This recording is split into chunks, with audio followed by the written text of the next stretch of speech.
श्री स्वामी समर्थ. अपमानाच्या परिस्थितीतही मनात शांती कशी टिकून राहील? जगात आपण पाहतो की जेव्हा एखाद्या माणसाचा मान सन्मान होतो तेव्हा त्याला फार आनंद होतो, खुशी होते, आणि जेव्हा एखादी व्यक्ती त्याचा अपमान करते तेव्हा त्याला फार दुःख व अशांतीचा अनुभव होतो. अशा प्रकारे सामान्य माणसाचे जीवन हे स्वाधीन नसते, ते परिस्थितीवर अवलंबून असते. एखादी मान सन्मानाची परिस्थिती आली तर तो घटकाभर खुश होतो, आणि जर एखाद्या त्याच्याशी अनुचितपणे वागला तर तो दीर्घकाळ अशांती अनुभवितो.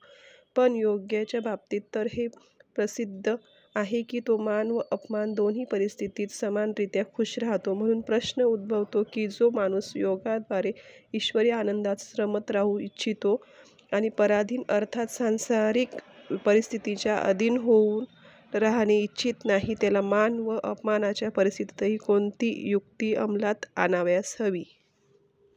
व्यर्थ गोष्टीच्या अर्थाचे चिंतन न करणे. एक परिस्थिती अशी असते ज्यात वास्तविक आपला काहीच दोष नसतो, पण दुसरा कोणी कटुभाषी व अधीर माणूस एखाद्या गैरसमजुतीमुळे इतर काही लोकांच्या उपस्थितीत आपल्याविरुद्ध अयोग्य व अनुचित शब्द उच्चारतो. उदाहरणार्थ, समजा एखादी व्यक्ती एखाद्या माणसास इतर काही लोकांच्या देखत म्हणते की तू मूर्ख आहेस, अगदी बेकार आहेस, तुझ्या टाळक्यात अक्कलच नाही, काय सांगू, तू शुद्ध गाढव आहेस, अगदी आंधळा होऊन काम करतोस, खरोखरच तू उल्लू आहेस. जरी दोष अन्य एखाद्या व्यक्तीचा असला तरी गैरसमजुतीमुळे त्या माणसाचा अपमान करण्याच्या हेतूने तो त्याच्यावर वरील कठोर शब्दांनी प्रहार करतो. आता ज्ञानाच्या दृष्टीने पाहिले तर अशा परिस्थितीत अशांत होण्याचे काहीच कारण नाही, कारण वास्तविक त्या माणसाने कोणतीही चूक केलीच नाही. उलट ती व्यक्ती गैरसमजुतीमुळे व्यर्थ बोलत आहे.